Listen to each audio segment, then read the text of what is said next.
2023년 12월 10일 현재 세계에서 가장 주목받고 있는 나라는 이스라엘과 팔레스타인일 것입니다.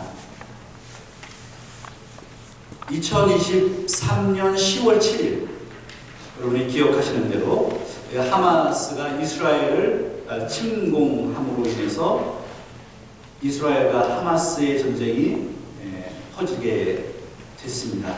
벌써 60일이 넘었습니다.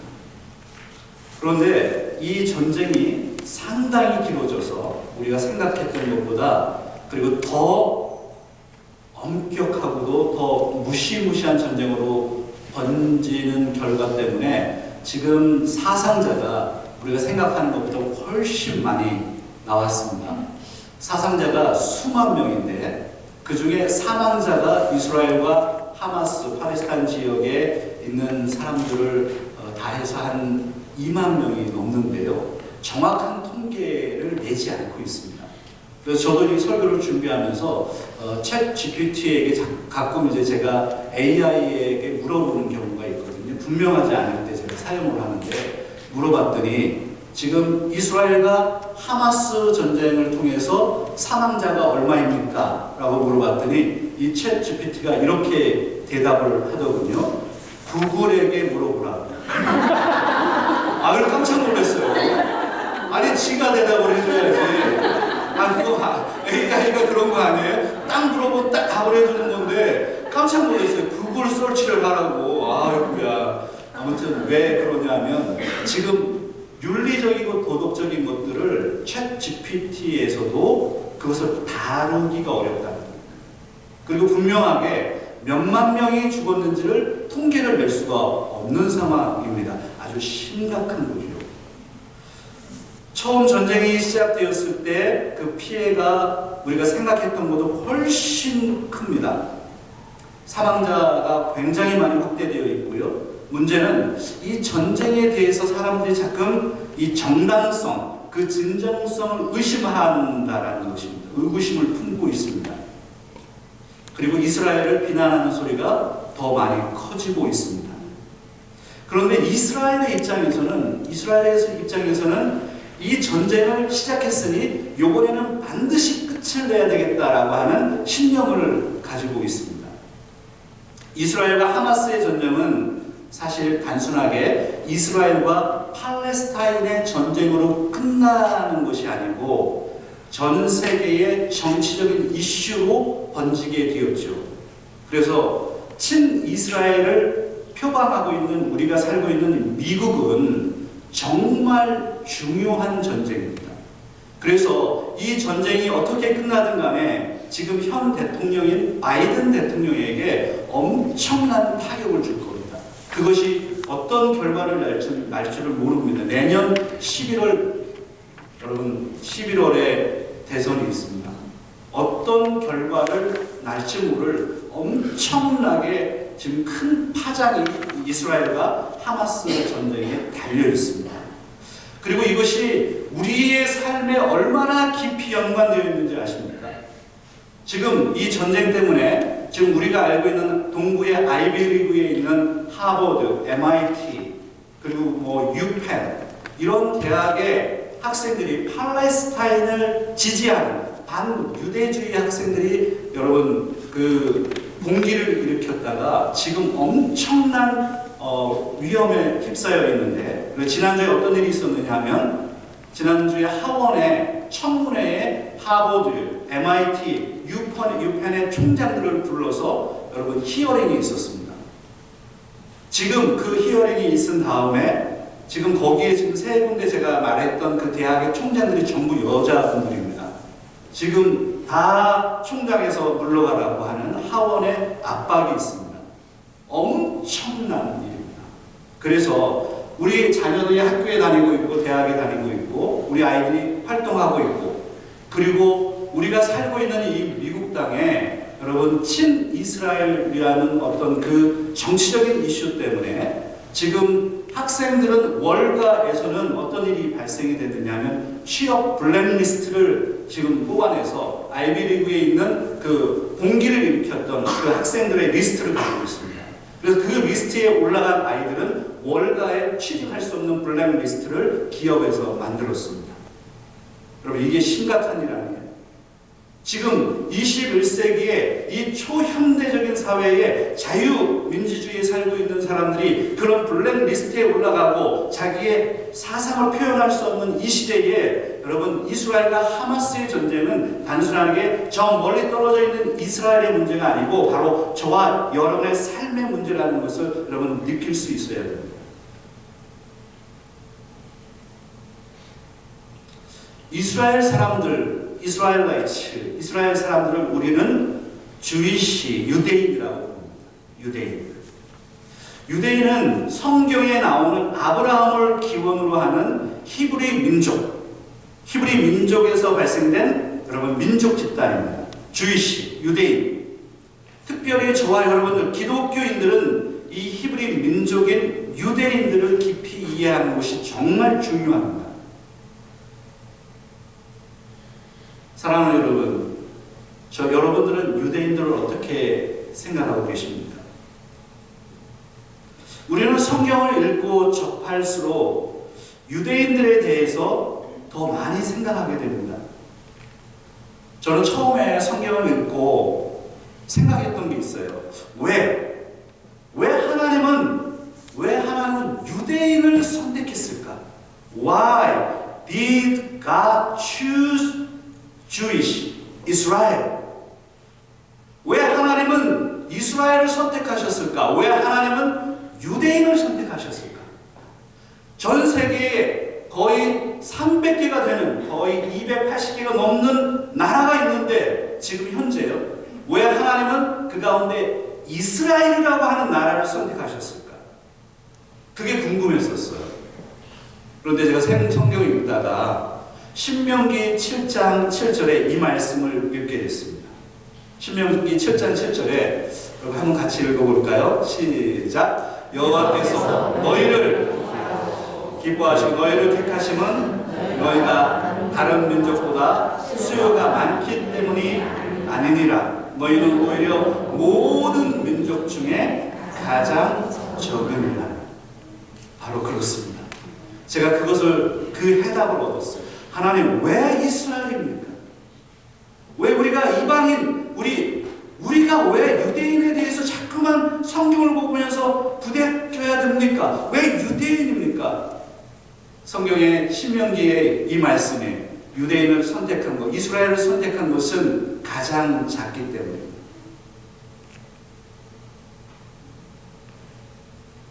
그래서 자기들의 힘에 의해서 만들어진 나라가 아니라 하나님이 선택해서 세운 가장 작은, 바로 아브라함을 불러서 만들어낸 그 가장 작은 나라. 그래서 하나님은 그 나라를 통해서 자신의 구원 계획을 펼쳐 보이시는 거죠. 구속사를 펼쳐 보이시는 거죠. 가장 힘없는 민족을 선택해서 하나님께서 구원의 계획을 펼쳐 보이시기 때문에, 그래서 하나님께서 이스라엘을 선택하셨구나라는 것을 깨닫게 됐어요. 오늘 우리가 살면서 유대인이 좋든 싫든 상관없이 하나님은 유대인을 사용하시고 이스라엘을 사용하고 계시고, 우리는 이스라엘과 유대인을 이해하는 게 필요합니다.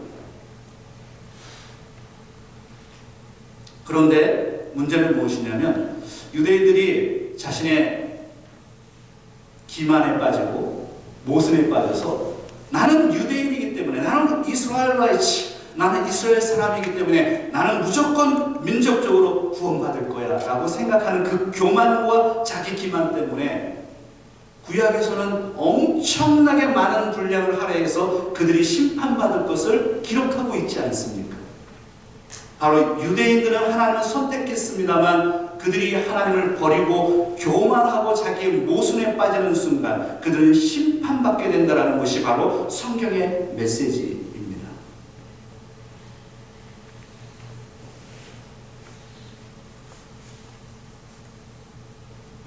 바로 로마서 2장에서 바로 그 유대인들의 심판에 대한 이야기가 사도 바울을 통해서 이렇게 살펴볼 수 있게 되었습니다. 로마서, 오늘 우리가 읽었던 본문 로마서 2장 1절로 3절에 있는 말씀인데요. 한번 다시 읽어볼게요. 여러분, 로마서 2장의 대상이 도대체 누구인가 하는 문제를 제가 던질 건데요. 읽으면서 한번 생각해 보세요. 로마서 2장은 누구를 비판하는 글일까? 사도 바울이 누구를 향해서 말씀하는 것일까를 한번 판단해 보십시오. 로마서 2장 1절로 3절에 있는 말씀인데요. 한번 같이 읽겠습니다. 그러므로 남을 판단하는 사람아, 누구를 막론하고 내가 핑계하지 못할 것은 남을 판단하는 것으로 내가 너를 정죄함이니 판단하는 내가 같은 일을 행함이니라. 이런 일을 행하는 자에게 하나님의 심판이 진리대로 되는 줄 우리가 아노라. 이런 일을 행하는 자를 판단하고도 같은 일을 행하는 사람아, 내가 하나님의 심판을 피할 줄로 생각하느냐. 여기 제가 흰색으로 이렇게 표시를 좀 해드렸는데 1절에 보면 그러므로 남을 판단하는 사람아, 3절에 이런 일을 행하는 자를 판단하고도 같은 일을 행하는 사람아. 여기서 보세요. You who pass judgment on someone else. 다른 사람을 판단하는 사람, 이 사람은 도대체 누구일까? 사도 바울이 설명하는 이 대상은 도대체 누구일까? 로마서 2장의 대상이 도대체 누구일까? 제가 결과를 아예 제목으로 달아드렸습니다만 이 로마서 2장 전체, 그리고 특별히 로마서 2장 1절로 16절에 있는 그 부분은 누구를 향한 메시지인가? 왜냐하면 로마서를 읽다 보면요, 로마서 2장에 보면 유대인이라고 하는 단어가 17절에 가서야 나옵니다. 그럼 성경을 가지고 계신 분들은 한번 펴서 읽어보십시오. 로마서 2장 17절에 가서야 유대인이라고 하는 단어가 나와요. 그렇기 때문에 로마서 2장 1절로 16절까지는 유대인이라고 하는 단어가 이렇게 딱 드러나지 않거든요. 그래서 사실은 이 부분은 지금 로마서를 연구하는 학자들 가운데 가장 뜨거운 부분이기도 해요. 이 대상이 도대체 누구냐? 로마서 1장 18절로부터 32절까지는 정확하게 이방인들의 타락함을 심판할 것이다 라고 하는 이방인을 대상으로 하고 있습니다. 그리고 전체적인 개념 속에서 로마서 2장과 3장은 유대인들의 심판을 다루고 있습니다. 그런데 2장 1절부터 16절까지는 유대인이라고 하는 것이 분명해 보이지 않는다라는 거예요. 그래서 어떤 학자들은 이 로마서 2장 1절부터 16절까지 나와 있는 이것은 도덕적으로 고결하게 생각하고 있는, 남보다 우월하다고 생각하는 그 도덕론자들에 대한 사도 바울의 비판이라고 봅니다. 그런 학자들이 상당히 있습니다. 그러나 그렇지 않습니다. 그렇지 않고 제가 어디를 좀 보여드릴 것이냐면요, 그 다음 화면을 한번 보여주실래요? 그 화면에 보면 약간 학문적인 이야기입니다만, 여러분 디아트립의 문체라는 개념이 있습니다. 이 디아트립의 문체를 사도 바울이 사용했습니다. 여기에 보면 아까 어떻게 이야기했죠? 2장 1절에 보면 그러므로 남을 판단하는 사람아, 두리뭉실하죠. 정확하게 당신이라고 얘기하지 않죠. 정확하게 이스라엘 사람이라고 얘기하지 않죠. 이게 바로 디아트립의 문체입니다. 이게 무엇이냐면 반대가 예상되는 거예요. 내가 이걸 얘기하면 반대자들이 화를 낼 것 같아요. 그래도 이 반대자를, 대상자를 만들어 놓고 지금 사도 바울은 이 대상자를 생각하고 지금 말씀을 전하고 있는 거예요. 이게 바로 디아트립의 문체입니다. 그래서 이 반대자가 도대체 누구냐? 반대자는 다름 아닌 유대인이라는 것을 우리는 확인할 수가 있어요. 그리고 1장과 2장의 차이점은 어떤 것이냐면 2장에 가면 이 인칭이 변화가 되거든요. 1장 18절로 32절에 보면 3인칭 단수를 사용해요. 그런데 2장으로 넘어가면 여러분 2장 1절부터 보시면 2인칭으로 변화가 되는 것을 보게 됩니다. 2인칭으로 내가 핑계하지 못할 것은 내가 너를 정죄하니 판단하는 내가 같은 일을 행한다. 그래서 인칭의 변화는 이방인으로부터 유대인으로 변화되는 것을 보여주고, 그리고 디아트립의 문체를 사용함으로 인해서 반대자, 이 메시지를 전할 때 반드시 반대할 사람들이 있다는 거예요. 그 반대자가 누구냐면 사도 바울의 개념 속에는 그 반대자가 유대인들이라는 거예요. 그래서 로마서의 전체적인 문맥은 무엇이냐면 나중에 3장으로 가면 모든 사람이 죄에 빠졌다라는 것을 설명하죠. 그 모든 사람들이 누구냐? 바로 이방인, 그리고 유대인과 이방인을 다 합쳐있는 모든 사람들이 다 죄에 빠져있다라는 것을 논증하거든요. 그래서 2장 1절부터 전체 3장 8절까지 나와 있는 그 논증은 유대인들을 향한 비난, 유대인들에 대한 죄, 유대인들에 대한 심판을 설명하는 사도 바울의 놀라운 바로 논증이라는 것을 알 수 있습니다. 자, 그 다음에 이 부분을 좀 하나 또 볼게요. 3절부터 5절까지 한번 살펴보도록 하겠습니다. 우리 같이 한번 읽어볼까요? 이런 일을 행하는 자를 판단하고도 같은 일을 행하는 사람아, 내가 하나님의 심판을 피할 줄로 생각하느냐? 혹 내가 하나님의 인자하심이 너를 인도하여 회개하게 하심을 알지 못하여 그의 인자하심과 용납하심과 같이 참으심이 풍성함을 멸시하느냐? 다만 내 고집과 회개하지 아니한 마음을 따라 진노의 날, 곧 하나님의 의로우신 심판이 나타나는 그날에 이말 진노를 내게 쌓는도다. 유대인들의 모순과 자기 기만. 유대인들의 모순과 자기 기만은 무엇일까요? 사도 바울은 디아트립의 문체를 사용해서 유대인 딱 얘기하진 않지만 그 비판자, 상대자 유대인들을 향해서 너희들은 이런 모순에 빠져 있구나, 너희들은 이런 자기 기만에 빠져 있구나 라는 것을 풀어내기 시작합니다. 유대인들은 어떤 모순에 빠져 있었을까요? 유대인들은 어떤 자기 기만에 빠져 있었을까요? 유대인들은 이런 생각했습니다. 유대인들은 우리가 이스라엘 백성들, 주이스들은 민족적으로 무조건 구원받아. 왜냐하면 구약의 성경은 우리를 위한 성경이야. 우리를 위한 하나님의 말씀이야. 우리 민족을 향한 말씀이야 라고 생각합니다. 그럼 우리 이방인은 우리가 봤을 때 이 말이 맞아요, 틀려요? 우리는 그렇게 읽지 않습니다. 근데 구약에 있는 이 말씀은 이방인들을 위한 말씀이 아니고 바로 유대인들, 우리를 위한 말씀이라고 생각해요. 그런데 놀랍게도 그것이 바로 유대인들의 모순이었고 자기 기만이었습니다. 마태복음 8장에 보면 어떤 이야기가 있느냐 하면 마태복음 8장에 보면 한 백부장의 믿음을 설명하는 부분이 나옵니다. 이 백부장이 누구냐 하면 로마의 장군이잖아요. 그러니까 로마 사람, 이방인이에요. 근데 이 로마 백부장이 자기가 부리는 하인이 중풍병에 걸려 있습니다. 그 중풍병에 걸려서 이 자기 하인을 구해내고 싶어서 예수님께 달려갑니다. 그리고 예수님께 요청합니다.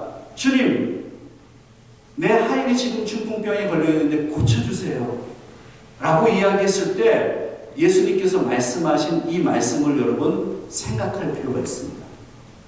마태복음 8장 10절로 12절에 있는 말씀인데요. 여러분 한번 같이 읽기 원합니다. 예수께서 들으시고 놀랍게 여겨 따르는 자들에게 이르시되 내가 진실로 너희에게 이르노니 이스라엘 중 아무에게서도 이만한 믿음을 보지 못하였노라. 또 너희에게 이르노니 동서로부터 많은 사람이 이르러 아브라함과 이삭과 야곱과 함께 천국에 앉으려니와 12절이에요. 여러분 다 같이요. 그 나라에 본 자손들은 바깥 어두운 데 쫓겨나 거기서 울며 이를 갈게 되리라. 여기 12절에 그 나라에 본 자손이 누군가요? 유대인. 이방 사람들은 오히려 하나님의 나라인 천국에 앉아요. 백부장과 같이 이방 사람들, 저와 여러분들과 같이 예수 그리스도에게 믿음을 보인 사람들, 반응한 사람들, 이방인들은 오히려 하나님의 백성으로 모아집니다. 그러나 유대인들, 그 나라의 본 자손들은 오히려 천국에 앉지 못하고 바깥 어두운 데 쫓겨나 울며 이를 갈게 될 것이라. 이것은 무엇을 얘기하는가요? 유대인들이 이걸 놓친 거예요. 유대인들도 하나님의 심판 아래에 있고 유대인들도 버려질 수 있다라는 생각을 유대인들은 하지 않고 있기 때문에 그것이 유대인들의 모순이고 자기 기만인 것입니다. 참 안타까운 것은 무엇이냐면 지금 유대인들이 지금 이스라엘 사람들이 그 유대 이스라엘 사람들 그 안에 사는 사람들이 한 800만 명 정도 됩니다. 전 세계의 사람들을 합치면 훨씬 더 많죠. 근데 유대인들이 그 이스라엘이라고 하는 영토 안에 사는 사람들 800만 명, 그리고 지금 하마스 그리고 팔레스타인에 있는 사람들이 살고 있는 그 사람들의 인구가 800만 명. 그래서 인구가 비슷하기 때문에 전쟁을 끊임없이 또 하는 거죠. 그 작은 나라, 전라남북도 정도의 크기의 작은 나라에 그 유대인들은 어떤 사상을 가지고 있느냐면 하나님께서 우리를 구원하고 우리는 선택받은 민족이라고 하는 그 사상에서 벗어나지 않고 있습니다. 그러니 하나님은 반드시 우리 편이라고 생각합니다. 그리고 우리는 어떤 전쟁을 치르더라도 이것이 정당화될 거라고 생각합니다. 이 교만을 한번 보셔야 돼요. 이 기만을 보셔야 돼요. 전쟁이 어떻게 정당화될 수 있어요? 사람을 죽이는 게 어떻게 정당화될 수 있습니까? 그 교만과 자기 기만에 빠져서 끊임없이 유대인들은 우리는 하나님의 선택받은 백성이라고 하는 이 엄청난 범죄 속에 참 안타까운 것은 무엇이냐면 이스라엘 백성들이 신약을 버렸다라는 거죠. 이스라엘 민족들은 구약만 믿습니다. 구약만 정경으로 칩니다. 신약, 우리가 믿고 있는 마태복음부터 요한계시록까지 나와 있는 그 신약 성경은 받아들이지 않습니다. 그래서 예수 그리스도를 구주로 믿지 않습니다. 메시아라고 생각하지 않습니다. 아직도 여전히 메시아를 기다리고 있습니다. 이것이 유대교와 기독교의 차이점이기도 하잖아요.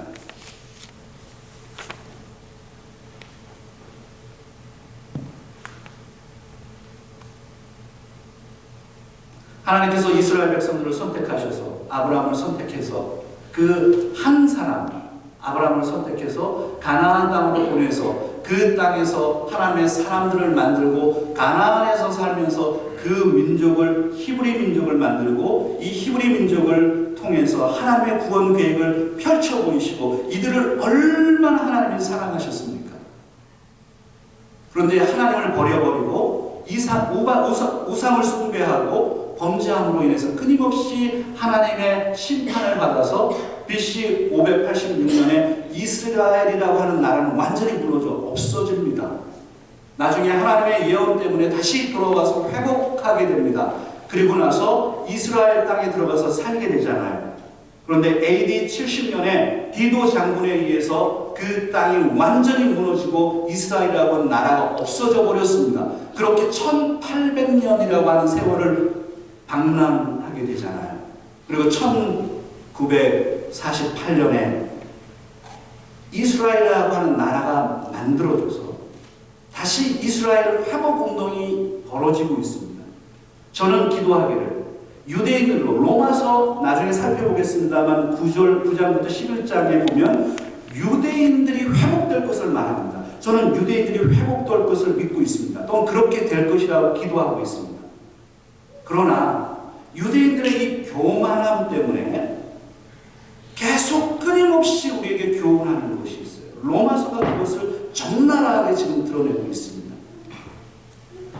그래서 오늘 이 본문은 우리가 참 듣기 거북하고 이야기하기 힘든 부분이지만 유대인들의 모순과 자기 기만을 적나라하게 드러내는 본문이라 할 수 있겠습니다. 자, 그러면 오늘 이 본문을 통해서 한 가지 적용점을 좀 나누기를 원하는데요. 그 적용점은 무엇이냐면 저와 여러분 이 말씀이 어떤 연관성이 있습니까?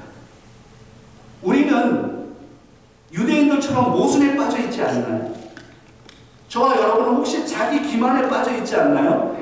우리가 유대인처럼 변해가고 있는 건 아닌가요? 나도 이미 구원받은 존재라고 생각하면서 나도 오히려 자기 기만에 빠져 있는 것은 아닌지 이 본문이 우리에게 말씀하고 있잖아요. 그래서 이 본문을 통해서 한 가지 적용점을 나누는 것은 바로 이 부분입니다. 그럼 다시 한번 같이 읽어볼까요? 화면을 보여주시면요. 다시 그리스도에게로 돌아가라.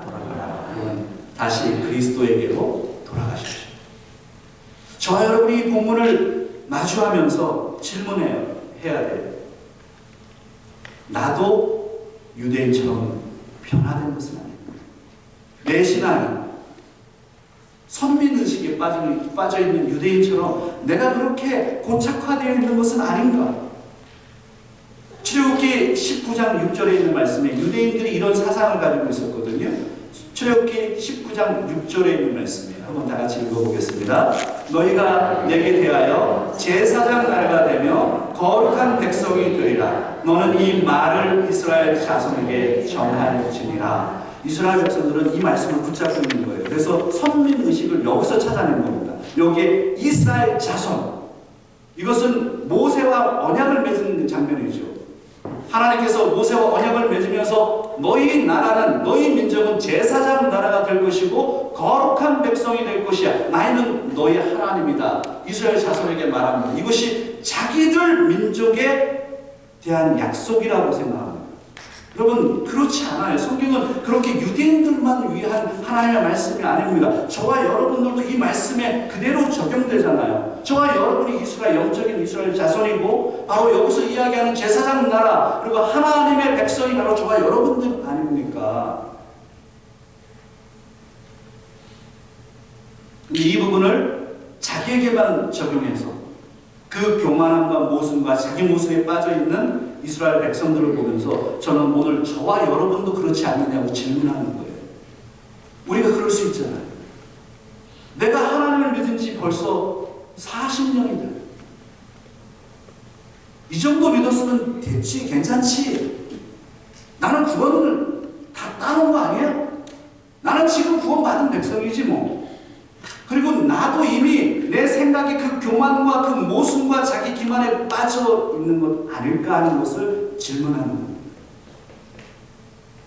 여러분, 사랑하는 여러분, 자기 기만에서 벗어나기 위해서는요, 어떻게 해야 할까요? 그러면 자신의 내면을 직시해야 됩니다. 자신의 내면, 내 안을 들여다봐야 됩니다. 내가 내 안에 무슨 문제가 있는지, 내 약점이 무엇인지 실수를 인정하고 내 자신의 잘못을 인정하고 잘못한 것을 발견했다면 하나님 앞에 회개하고 용서를 구하며 다시 본질로 돌아가야 돼요. 다시 초심으로 돌아가야 되는 것입니다.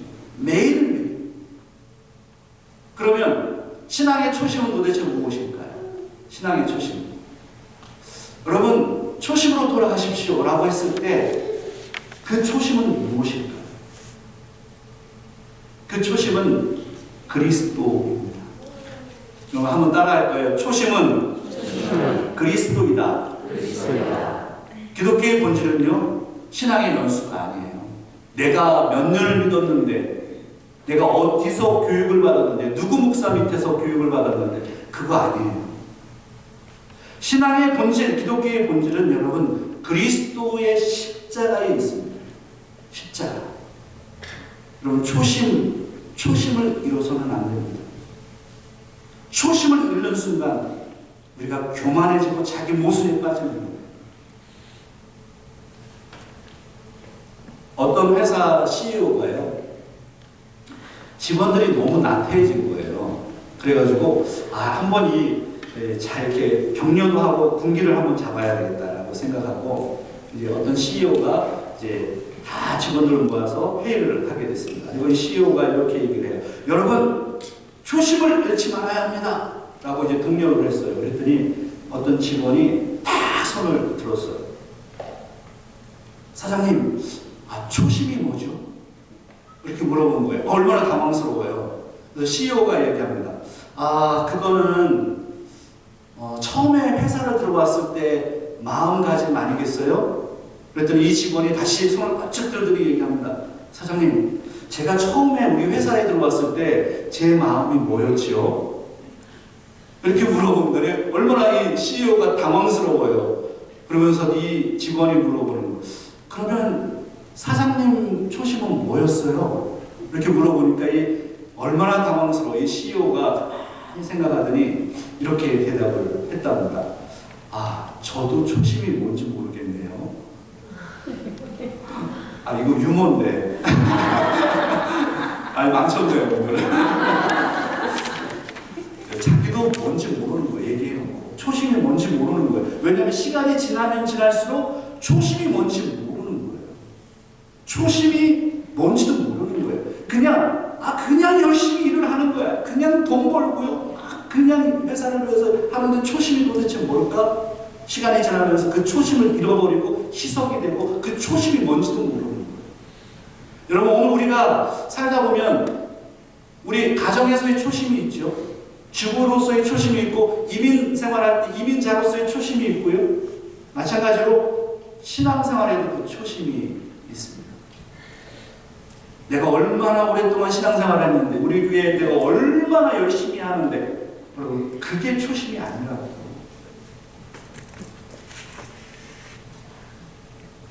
초심을 잃는 순간, 그리스도에 대한 은혜를 잃어버리는 순간, 하나님에 대한 은혜를 잃어버리는 순간 바로 자기가 드러나잖아요.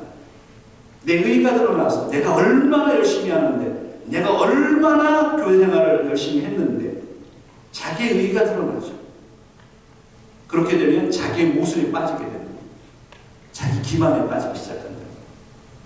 설교를 정리하면서 한 사람을 좀 소개하려고 하는데요. 그 유명한 누구입니까? 저랑 좀 비슷하게 생긴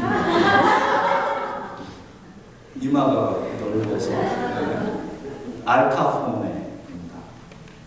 1920년대 미국에서 가장 실패한 법률이 있다면 그 법률이 바로 금주법이었습니다. The Prohibition Law라고 해서 금주법, 술을 못 먹게 하는 금주법을 1919년부터 1933년 14년 동안 미국에서 그 정책을 폈습니다. 가장 실패한 정책 가운데 하나입니다.